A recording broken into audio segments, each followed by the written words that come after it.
একেবারে শূন্য থেকে নিজের ক্যারিয়ার শুরু করে শীর্ষস্থান দখল করেছেন দক্ষিণী সিনেমার দাপুটে অভিনেতা বিজয় সেতুপতি। সম্প্রতি মুক্তি পেয়েছে তার অভিনীত ৫০তম সিনেমা মহারাজ। মুক্তির পর এই সিনেমাটি দারুণ সাড়া ফেলেছে। বিজয় তার ব্যক্তিগত জীবনে ঘর বেঁধেছেন দীর্ঘদিনের প্রেমিকা জেসির সঙ্গে। এ সময় তারা দুজনই দুবাইয়ে চাকরি করতেন।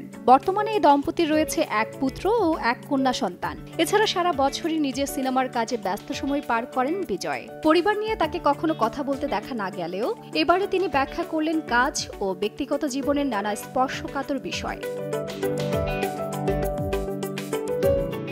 ভারতীয় এক সংবাদ মাধ্যম থেকে বিজয়ের কাছে জানতে চাওয়া হয় কাজ ও ব্যক্তিগত জীবনকে তিনি কিভাবে ব্যালেন্স করেন। জবাবে বিজয় সেতুপতি বলেন, যতটা সম্ভব আমি আমার পরিবারের সঙ্গে সময় কাটাই। আমি আমার বাচ্চাদের গল্প বলি। আমার মেয়ের বয়স ১৬ বছর। কয়েক সপ্তাহ আগেও আমার মেয়েকে বলেছিলাম আমাকে এলোমেলো শব্দ দাও।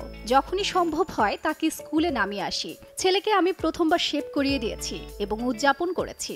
সবকিছুই ইনস্টাগ্রামে পোস্ট করি না, কিন্তু এসব দৃশ্য আমার ফোনে রাখি। শুটিংয়ের কাজের ফাঁকে ফাঁকে এসব দেখি। নগদের কাছে সব গ্রাহকই প্রিয়, তাই তো সারা দেশে ক্যাশ আউট চার্জ সবচেয়ে কম। ছেলে মেয়েদের কিভাবে বড় করছেন তাও ব্যাখ্যা করেছেন বিজয়। এ বিষয়ে তিনি বলেন, আমার সন্তানেরা বড় হয়েছে, সুতরাং আমি মনে করি আমি সে পর্যায়ে পৌঁছেছি যেখানে বাবা হিসেবে দায়িত্ব থেকে মুক্তি পেতে শুরু করেছি। আমার মতে প্রথম ৫ থেকে ৬ বছর সন্তানের মাতৃস্নেহ দেওয়া উচিত। তাদের বয়স যখন ১৭ থেকে ১৮ বছর তখন পিতা হিসেবে তাদের দিক নির্দেশনা শাসন করা উচিত। এটা অন্তত ৫ বছর হওয়া উচিত। এদিকে বিজয় চান না তার ছেলেমেয়েরা বাবা বলে তার সব কথাই বিশ্বাস করুক। কারণ ব্যাখ্যা করে তিনি বলেন, পৃথিবী জীবন আমাকে এবং আমার কাজ তাদের বোঝাতে চাই, যাতে ভালো মন্দ দুটোই থাকবে। তাদের সঙ্গে সবকিছু নিয়েই আলোচনা করার চেষ্টা করি। আমি চাই না তারা কেবল আমার ভালো দিকটাই দেখুক। সুতরাং যতটা সম্ভব আমি তাদের সঙ্গে খোলামেলা থাকার চেষ্টা করি। তারা যদি জীবনটাকে বুঝতে পারে তাতেই যথেষ্ট। আমি সবসময় তাদের বলি, আমি তোমাদের বাবা বলে আমার সব কথাই বিশ্বাস করবে না। এতে করে তারা তাদের নিজের সিদ্ধান্ত নিতে পারবে।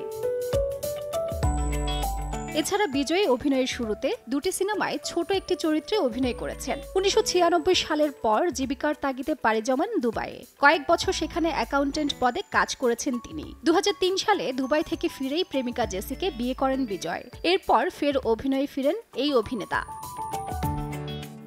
নগদের কাছে সব গ্রাহকই প্রিয়, তাই তো সারা দেশে ক্যাশ আউট চার্জ সবচেয়ে কম।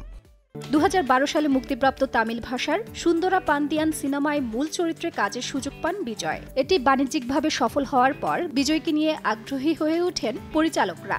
বর্তমানে খল চরিত্রে অভিনয়ের জন্য সিনেমা প্রতি ২৫ কোটি রুপি পারিশ্রমিক নেন বিজয়। বাংলাদেশি মুদ্রায় যা প্রায় ৩৫ কোটি ২১ লাখ টাকারও বেশি।